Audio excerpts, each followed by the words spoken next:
The scream tore through the newsroom like a shattered pane of glass, echoing off the fluorescent-lit walls of the Daily Herald's rooftop access door. "Alex, no. Good. No." Nathan's voice cracked, raw and guttural, as he lunged toward the edge, his fingers scraping the chain-link fence just inches too late. Below, on the rain-slicked streets of Midtown Manhattan, sirens wailed like mourning doves, swallowing the thud that no one upstairs had heard, but Elias felt it in his gut. A seismic rip that would end everything he'd built in the last 3 years of marriage. Elias froze at his desk, the cursor blinking mockingly on his half-finished op-ed about urban isolation, his coffee mug slipping from numb fingers to shatter on the linoleum. Nathan, his husband of 36 months, the man whose laugh could light up a blackout, was unraveling right there, knees buckling, body folding into the arms of stunned colleagues, as the helicopter blades from Channel 7 whirred overhead, hungry for the tragedy unfolding live on the evening feed. Elias stumbled to his feet, the newsroom a blur of ringing phones and frantic whispers, his heart hammering like the subway trains rumbling beneath the building. He was the feature's editor, tucked away in the corner pod with its view of the Empire State Building's eternal glow. But tonight that skyline felt like a cruel joke, a cluster of steel spines piercing a sky that had just claimed a ghost from their past. Alex Hargrove, Nathan's ex from a decade ago, the one who'd ghosted him mid-grad school and resurfaced last year like a bad sequel, had just plummeted 14 stories to the pavement. And in that instant, as paramedics swarmed the alley below, Elias knew this wasn't just a suicide. It was a detonation. Nathan was on the floor now, sobbing into the shoulder of their managing editor, a no-nonsense broad from Queens who'd seen Watergate reruns and 9/11 firsthand. "He called me this morning," Nathan gasped, his voice muffled against her wool blazer. "Said he couldn't take the noise anymore, the feeds, the everything. I told him to hold on. Elias and I would come over after shift." His words trailed into a choke, and Elias's stomach twisted. Called him? This morning? While Elias had been in bed, nursing a hangover from their anniversary toast the night before. Nathan had been on the phone with him? Elias knelt beside them, his hand hovering over Nathan's heaving back. Afraid to touch, like the man might shatter into a million pixels? Just like the crime scene photos they'd run last month on that Wall Street jumper.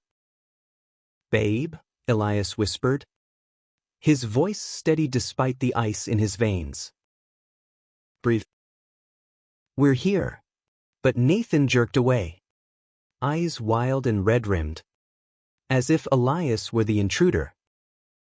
"You don't get it," he snarled, low enough that only Elias could hear. "Alex knew me.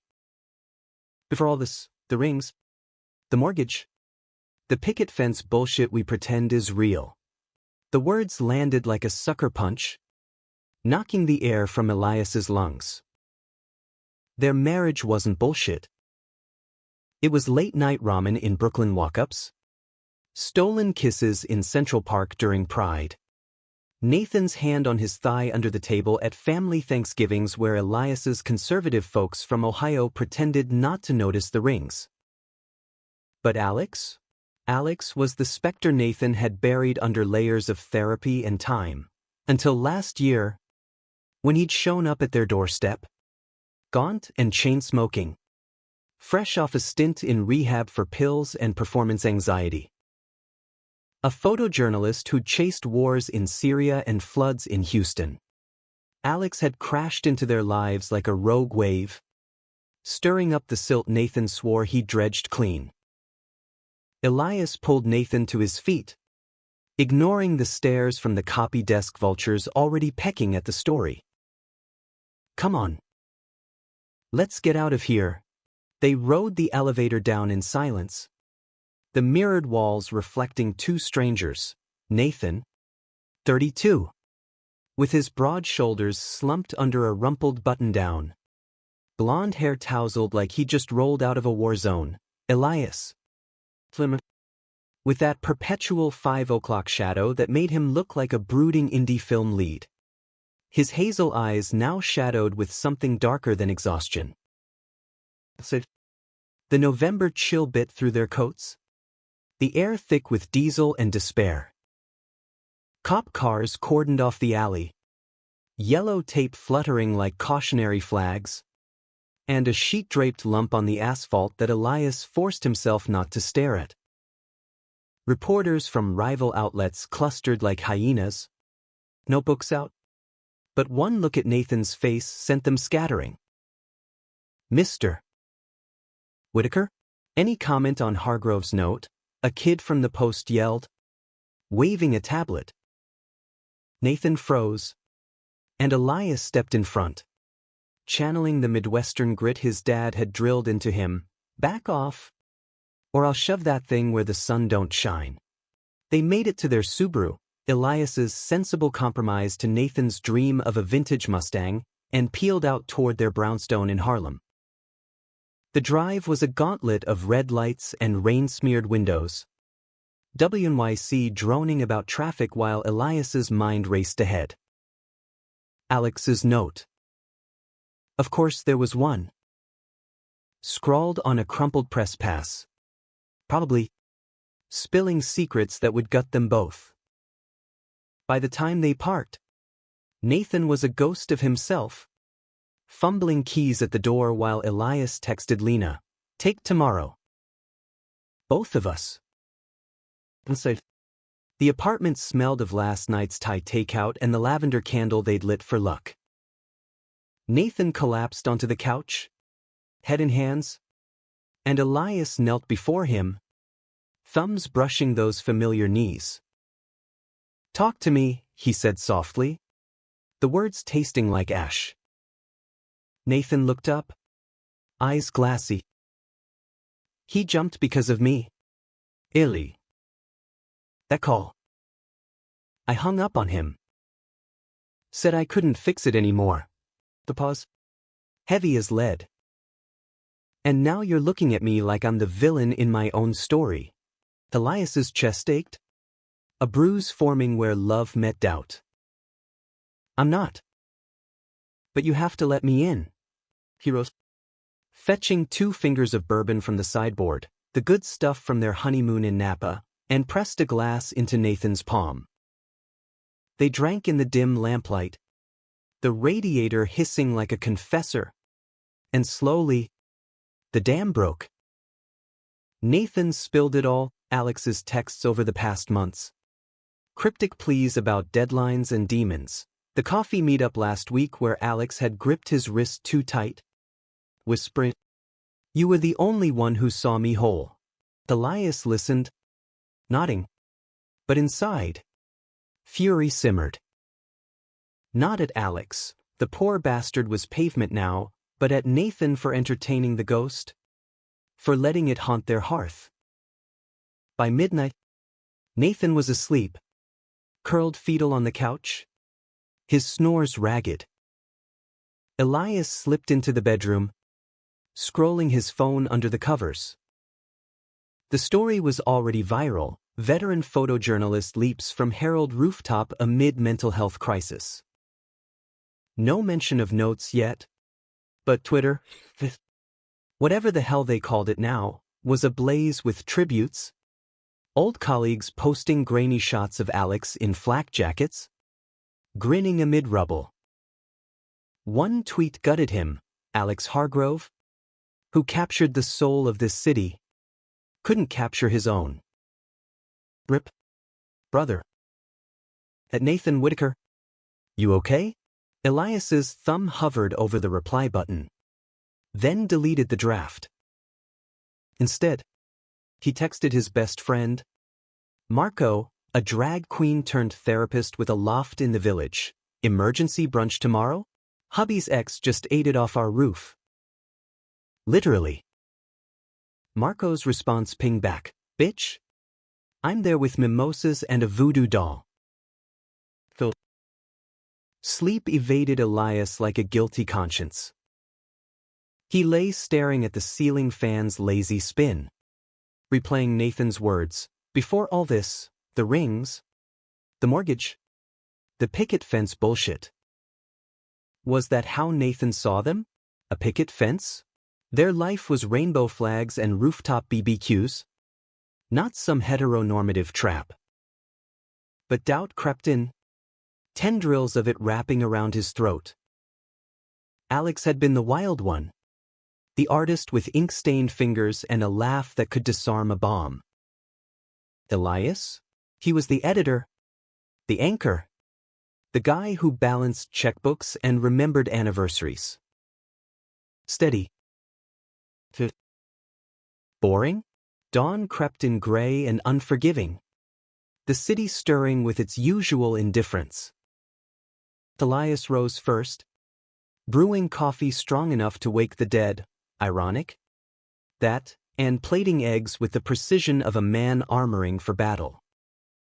Nathan shuffled in at 7. Showered but unshaven, his eyes puffy slits. "Morning," Elias said, sliding a mug across the island. Nathan took it, but his gaze skittered away, landing on the wedding photo framed by the fridge, them in tuxes, laughing under Napa vines. "Eli. We need to talk." The words hung there, innocuous as fog, but Elias felt the chill. "About Alex?" Nathan nodded, then shook his head. "About us. It's breaking me." Seeing him go like that, knowing I could have, he stopped, rubbing his temples. "I love you." "Good. I do. But I need space. To grieve. To figure out if I'm the man you deserve or just." Echoes. Elias's fork clattered against porcelain. Space? In New York, space was a luxury for billionaires and ghosts. "You're grieving a suicide?" Not our vows. But Nathan's face hardened, that journalist's resolve kicking in. "It's more than that." Alex reminded me of who I was before I settled. But free. And now, I'm suffocating in this routine we call home. The room tilted, Elias's vision narrowing to the steam rising from his untouched eggs. Settled. Suffocating. Words like shrapnel, embedding deep. He wanted to scream, to shake Nathan until the sense rattled back in, but instead, he stood, chair scraping like a verdict. "So what? You want out? Because your dead ex jumped? And suddenly our 3 years are collateral damage." Nathan flinched, but didn't deny it. "I want a divorce. Illy. For now. Until I can breathe again." The words landed final. A gavel in the kitchen light, and Elias felt the world crack open beneath him, just like that rooftop edge Alex had teetered on hours before. Elias didn't cry until he hit the stoop outside, the brownstone door slamming behind him like a full stop. Harlem's sidewalks were alive with dogwalkers and delivery bikes, the air crisp with fallen leaves and halal cart spices, but it all blurred through the hot sting in his eyes. Divorce. The word ricocheted in his skull, absurd and ancient, like something from his parents' bitter split when he was 12. Nathan had been the antidote to that chaos, the steady pulse in a city that chewed up dreamers and spat out husks. But he was the poison. Marco's loft was a 15-minute walk down Lenox Avenue, past murals of Baldwin and street preachers hollering about end times. Elias texted en route, change of plans. Need asylum, By the time he buzzed up, his boots were leaden, each step a negotiation with gravity. Marco yanked the door open in a silk kimono patterned with flamingos. His eyeliner smudged from last night's show, but his hug fierce. Darling. Phil. And don't you dare pretty it up, I'm hungover. Not delusional. The loft was a fever dream of velvet cushions and incense. Fairy lights strung like captured stars over a kitchenette piled with drag wigs and half-empty Prosecco bottles. Marco shoved a mimosa into Elias's hand, orange juice spiked heavy, and they sank onto the window seat overlooking the fire escape, where pigeons cooed like nosy neighbors. Elias recounted it all, the scream, the plummet, Nathan's confession in the bourbon glow, the divorce bomb over breakfast. Marco listened, legs tucked under him, his dark curls a halo in the morning sun. When Elias finished, voice cracking on the last syllable, Marco set his glass down with a clink. First, that man is a fool if he thinks grief gives him a hall pass to torch your marriage. Second, Alex Hargrove was a walking red flag, talent like a supernova, but burned everything in orbit. I met him once, at that gallery opening in Chelsea. Eyes like a hurricane, hands that lingered too long. Nathan dodged a bullet back then. He paused, swirling his drink. But honey, the real question? Why's your gut twisting more over the X than the exit? Elias stared into his mimosa, bubbles rising like unspoken truths. Because. Maybe Nathan's right. Maybe I am the picket fence. Safe harbor for his storm. But no lightning left. Marco snorted. A sound like velvet ripping. Bullshit. You're the thunder. Illy. Remember that op-ed you wrote last Pride? Queer love in the age of hashtags. It went viral. Got you poached from that podunk paper in Cleveland. Nathan fell for the fire in you. Not the fucking mortgage rates. He leaned in, eyes sharp. This divorce talk? It's displacement. He's mourning the what-ifs with Alex, projecting onto you. Don't let it stick. They talked for hours. Marco weaving therapy speak with street wisdom. Until Elias's phone buzzed with texts from work. Lena. Checking in, a group chat exploding with condolences and speculation. Hargrove left a note. In your hubby's inbox. Cops want a statement. Elias's blood ran cold. He thanked Marco with a squeeze, you're my lifeline, queen, and cabbed back to the brownstone. The city scrolling past in a haze of yellow taxis and steam vents. Nathan was gone when he arrived. A scrawled post-it on the fridge, at the station. Love you.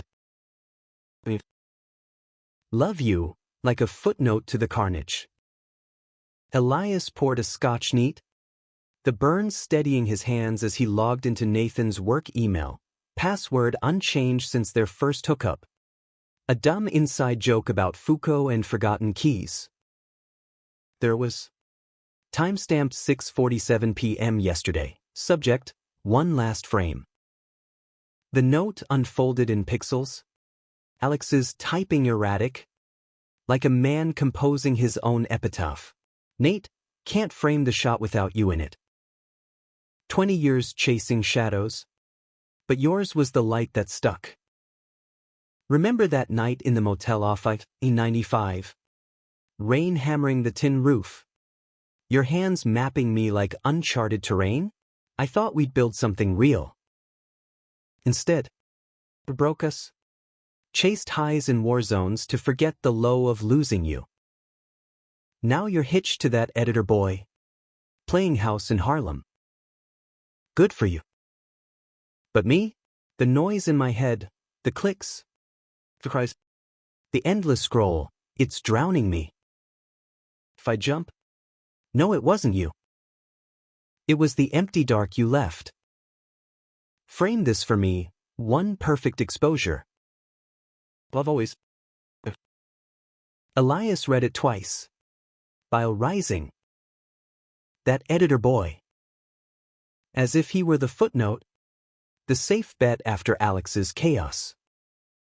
He slammed the laptop shut, pacing the living room with its shelves of Nathan's war photo books and Elias's dog-eared Vonnegut paperbacks. Betrayal bloomed hot and thorny, not just the secret calls, but the intimacy in those words. The motel memory Nathan had never shared. What else had he hidden? Late nights at the desk, claimed as deadlines, but really thumbing through old texts? The coffee meetup, had it ended in a hug? What? By evening, Nathan returned, reeking of stale coffee and cop station fluorescence. His face was ashen. A folder tucked under his arm, Alex's effects. Released preliminary. They pulled his phone, Nathan said, sinking into the armchair, avoiding the couch like it was tainted. Dozens of voicemails. To me. Begging for. I don't know. Absolution. He rubbed his face. Stubble rasping. The note. Illy. You saw it. Elias nodded. Throat tight. Yeah. Poetic. Painful. The beat. And possessive. Nathan's head snapped up. Eyes narrowing. What the hell does that mean? Elias crossed his arms, channeling the anger he'd nursed all day. It means you never told me about the motel. Or the voicemails. Or how he'd text you at 3 a.m. about the light that stuck. You let him in. While I was right here, holding the fort. Nathan surged to his feet. Folder spilling photos across the rug, Alex in fatigues. Grinning, Alex at a desk. Eyes hollow. I was trying to help. He was spiraling. Fresh out of promises. No family. No one. What was I supposed to do? Ghost him like he did me? His voice rose, cracking on the edge. You're jealous of a dead man now? That's rich. Coming from the guy who edits puff pieces on brunch spots while I chase real stories. The barb hit home. Elias's cheeks flushing. Real stories? Like sneaking around with your ex while your husband's asleep next door? That's the plot twist I didn't see coming. Nathan recoiled, then advanced. Faces inches apart. Breaths mingling hot and accusatory. It wasn't sneaking. It was compassion. Something you wouldn't understand, mister. Safe and steady. The fight escalated in bursts, Elias hurling the scotch glass into the sink. Shards tinkling like broken promises, Nathan slamming the folder shut. Photos fluttering like accusations. Words flew, selfish. Detached. Clinging to ghosts. By the end, they were spent, slumped on opposite ends of the room, the space between them a chasm wider than the Hudson. I meant it about the divorce, Nathan whispered finally, voice hollow. Counseling first? Maybe. But I can't. Not like this. Elias nodded, grabbing his coat. Then crash on the couch. I'll take the guest room. He fled to a bar on 125th. The kind with sticky floors and a jukebox heavy on Marvin Gaye. Nursing IPAs until last call. Marco picked him up. Silent drive back. And Elias crashed in the loft's spare futon. Dreams haunted by rooftops and rain. Days blurred into a gray November fog. Work became refuge, Elias buried in layouts. Nathan in obits for Alex. Their interactions reduced to polite nods in the break room. The newsroom buzzed with the aftermath, editorials on journo mental health, fundraisers for suicide prevention, but privately, fissures deepened. Elias dated his calendar, 2 weeks to Nathan's space, marked with a question. Marco dragged him to a queer poetry slam in the Bowery, where verses about fractured loves made him ache, but also ignite. I'm more than the anchor, he scrawled in his journal that night. I'm the goddamn ship. Then, the high tide of conflict crashed in. Late shift. Elias lingered for a pitch meeting, only to overhear Nathan in the stairwell. Phone to ear, yeah, it's bad. But tell me more about that fellowship in Berlin, getaway. Clear my head. The beat. No. Elias. Handling it. Or not. The call ended, and Elias pressed against the wall, heart pounding. Fellowship? Berlin? Since when was escape on the table? Betrayal. Round 2, not just emotional, but geographical. Nathan wasn't grieving, he was plotting an exit ramp. That night, confrontation brewed like a storm front. Elias waited in the kitchen, takeout cooling, when Nathan walked in, suitcase in hand. What's this? Elias asked, voice deceptively calm. Nathan set it down, jaw set. I'm staying at Lena's. Need air. But Elias blocked the door. Fire in his veins. Or an alibi. Heard you on the phone. Berlin? Running to Europe because your ex's ghost is too heavy for Harlem. Nathan's eyes widened, then narrowed to slits. Eavesdropping now? Classy. He shouldered past, but Elias grabbed his arm, spinning him back. Answer me. Is this divorce? Or just a pit stop to freedom? Nathan yanked free, face twisting. Maybe both. Delay. You clip my wings every day with your schedules and your let's talk it out. Alex never did that, he flew with me. The name drop was the spark. Elias shoved him. Not hard, but enough to stagger. Alex is dead because he couldn't land, and you're chasing his shadow instead of fighting for us. Nathan shoved back, tears streaking. Because us feels like a cage. I love you. But I hate this version of me, the domesticated Nate who forgets what passion tastes like.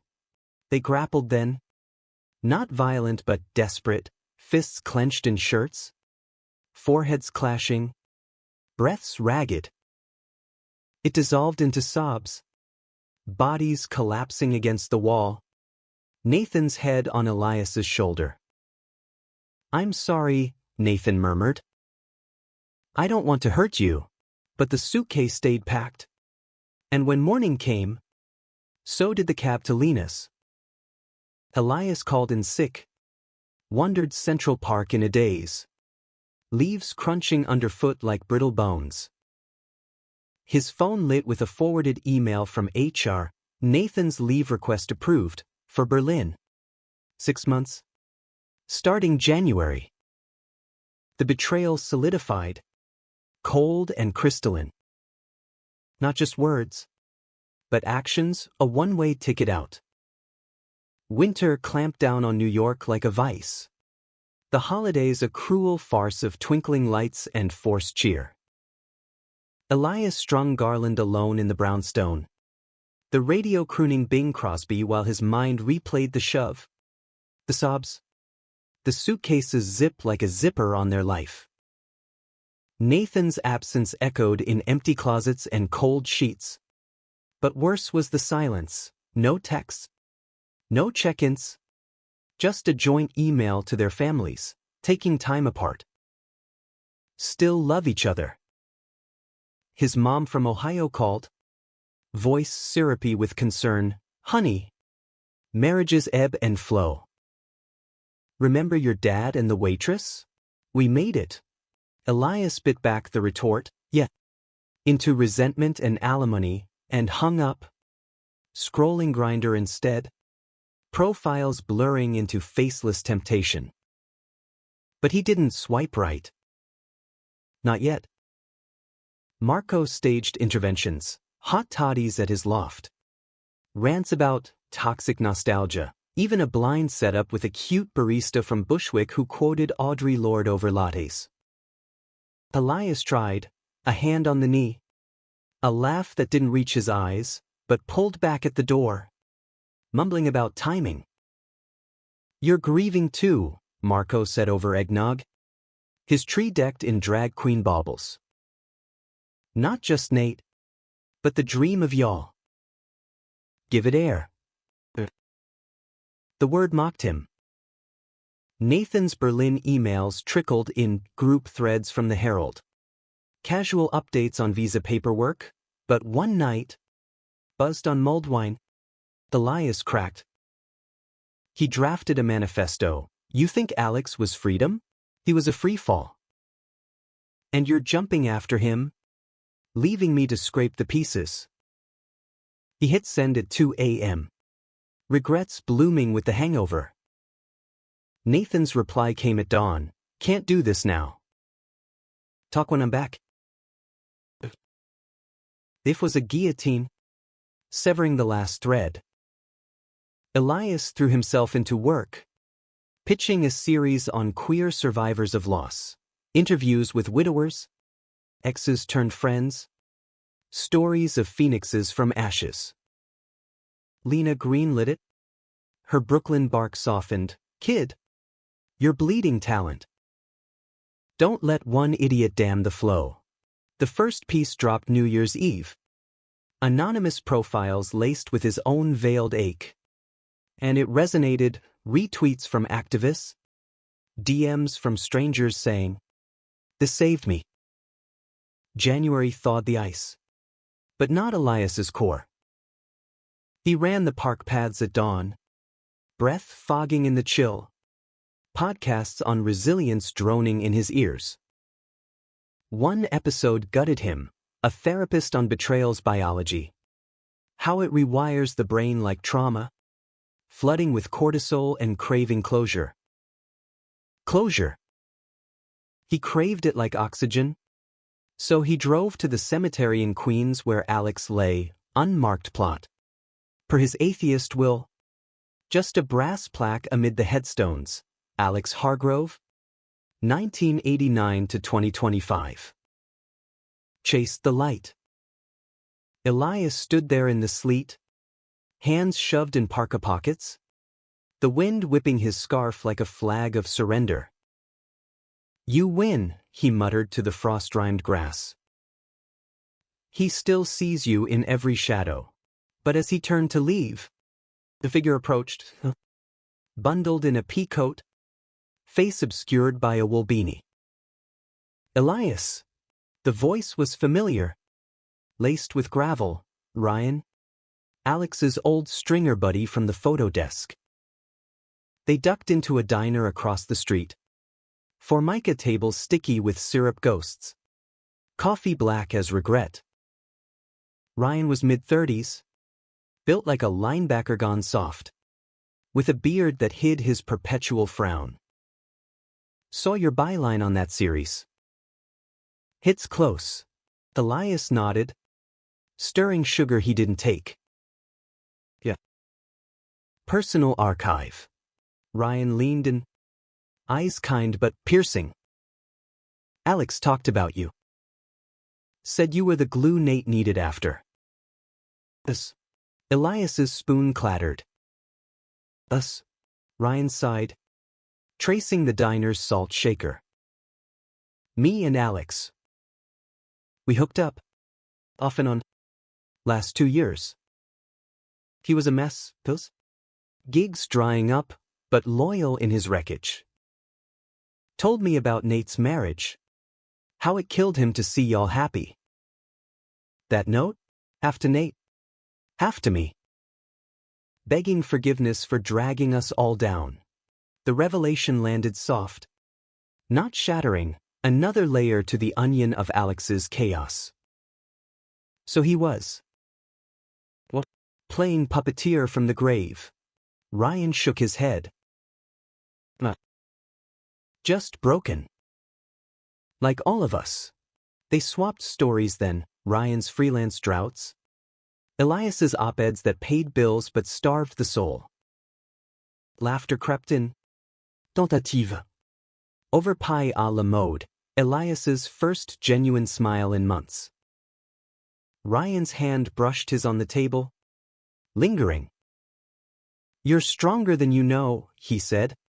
Thumb grazing knuckles. Elias didn't pull away. Back home, the encounter lingered like cologne on skin. Ryan texted, "Coffee sometime? No strings." Elias replied yes. Curiosity flickering.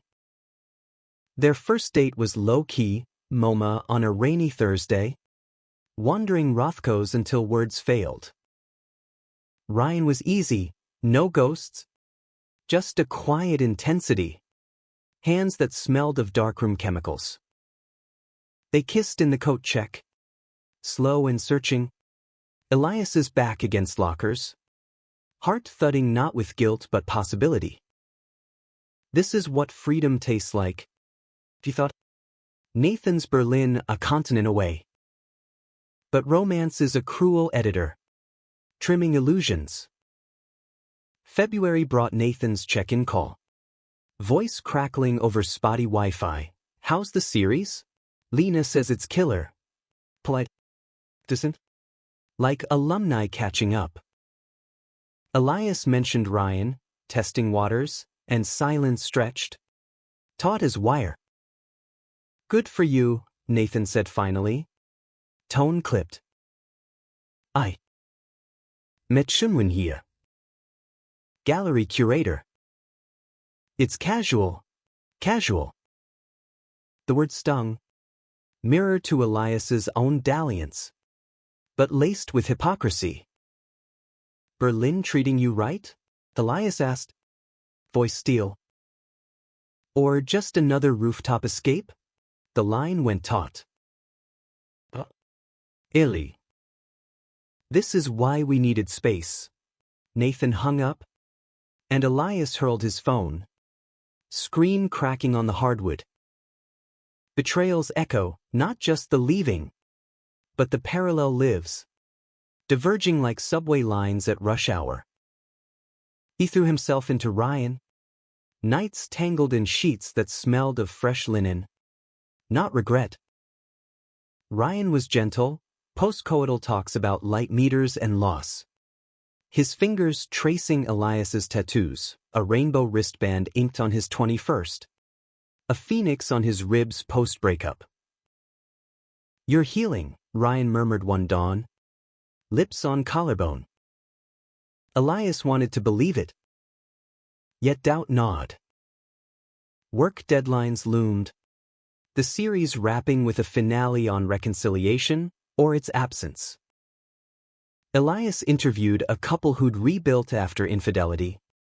Their words a bomb: love isn't perfection. It's choosing the mess every day. He filed the piece. Then confronted his own mess. A letter to Nathan, unsealed in his drawer. You jumped.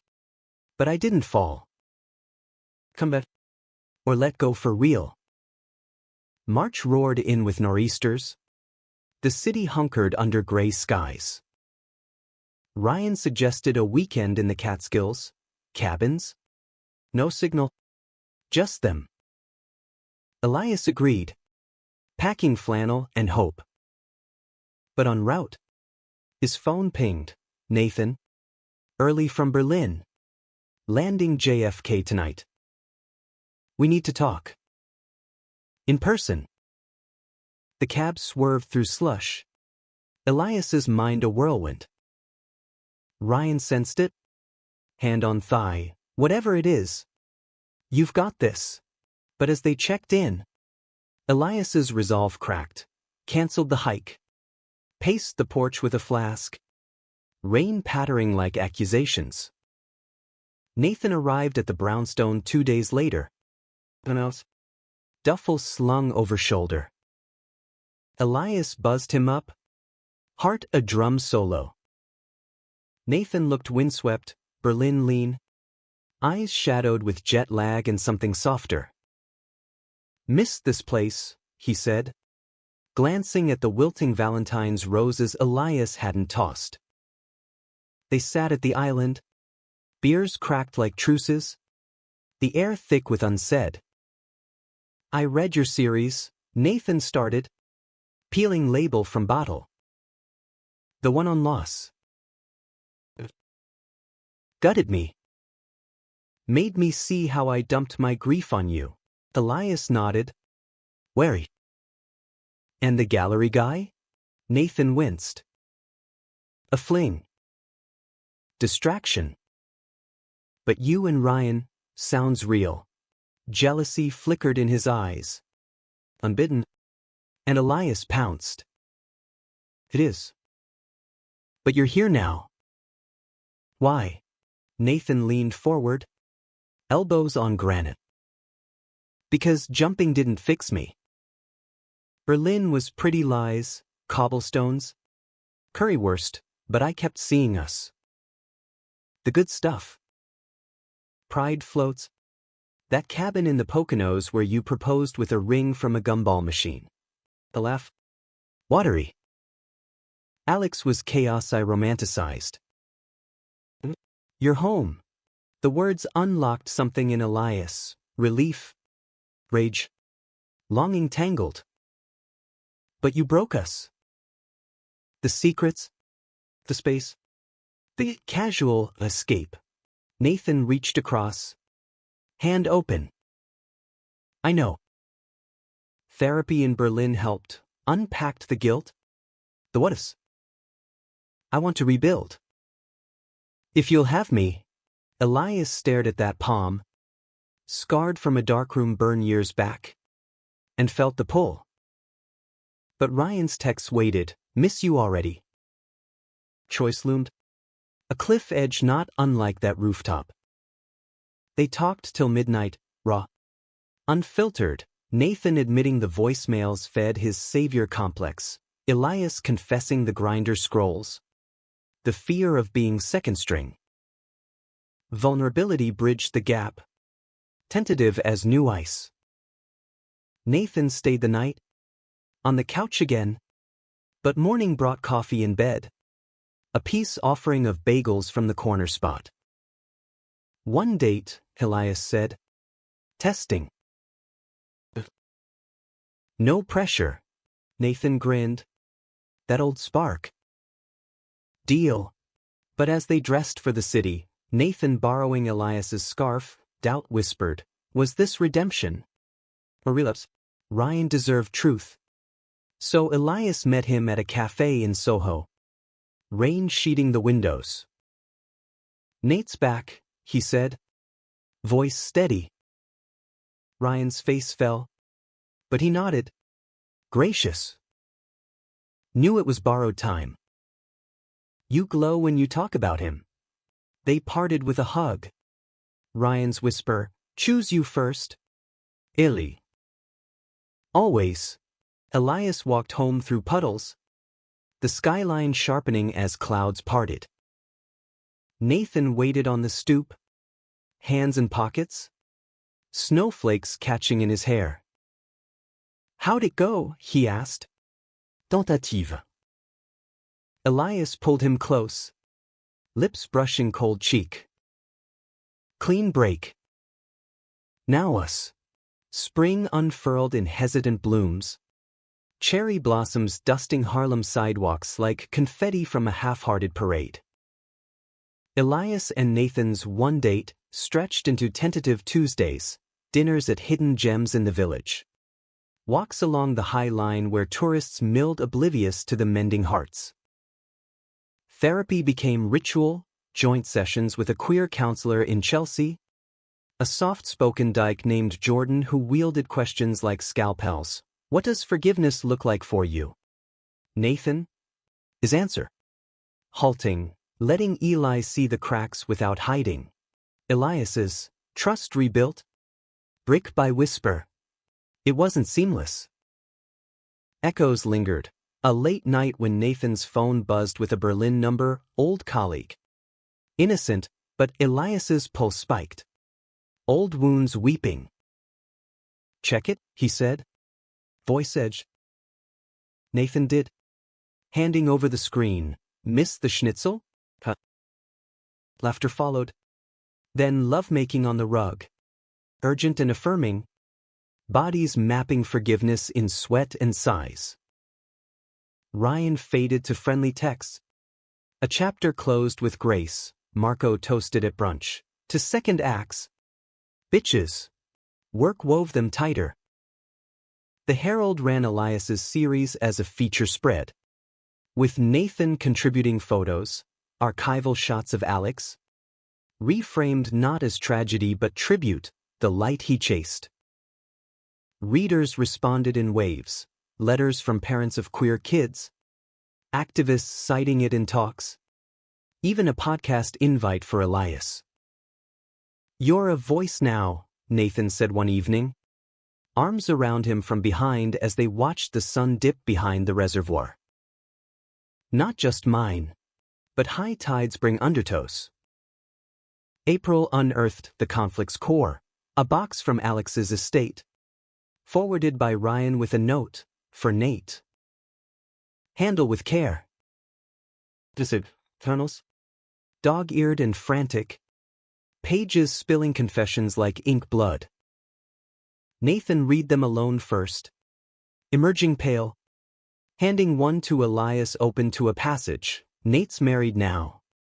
To this steady guy who edits his fire into embers. Jealous? Hell yes. But maybe that's the shot I couldn't take, staying grounded. Elias's hands trembled on the paper. He saw us. All of us. Nathan nodded. Throat working. And blamed himself. For leaving. For spiraling. They burned the journals that night in the rooftop communal fire pit, legally dubious. Cathartic as hell, flames devouring words while they held each other. Ash smudging cheeks like war paint. No more ghosts, Nathan vowed. Elias echoed it. But inside, the final betrayal surfaced, not Nathan's secrets, but his own, the resentment he'd nursed, the ways he'd diminished himself to fit the safe mold. Crisis peaked in May, Pride Month looming like a mirror to their fractures. Nathan pitched a joint piece, from rooftop to rainbow, reclaiming joy after loss. Elias balked, too raw, too exposed. What if it reads like pity porn? But Nathan pushed. Eyes fervent. Or like hope. We owe Alex that. Rehearsal turned argument in their living room. Voices rising over takeout falafel. You're using his death to sell redemption. Elias shouted. Nathan fired back. And you're scared to own our story, the messy, queer truth. The fight spilled onto the fire escape. City hum below. Stars pricking the smog. Nathan paced the grating. Fists clenched. I almost lost you because I couldn't face my shit. Don't make the same mistake. Elias gripped the rail. Vertigo not from height but honesty. I'm terrified of failing you again. A being. Not enough. Nathan stopped, cupping his face, thumbs wiping tears. You're everything. The editor who sharpens my edges, the lover who grounds my flight. We fly together now. They made up under the moon. Kisses saltslick, bodies urgent against rusted iron, raw. Reclaiming. Morning brought clarity. The piece got written, co-bylined, a tapestry of grief and grit. It dropped June 1st, Pride. And the response was electric, op-eds in the Times. Invites to panels. Even a hug from Lena in the bullpen. You too? Unbreakable. Pride weekend was sacrament. They marched with the contingent, rainbow flags whipping in the breeze. Nathan's camera clicking memories while Elias waved signs. Love after the fall. Marco strutted ahead in sequins, hollering back, "Y'all look too damn happy, spill the tea." The parade dissolved into after-parties, rooftop raves where bass thrummed like heartbeats. Bodies a sea of glitter and grace. On a balcony overlooking the floats, Nathan pulled Elias close, ring glinting in strobe lights. "Marry me again?" he whispered. Puffper. Elias laughed, tears pricking.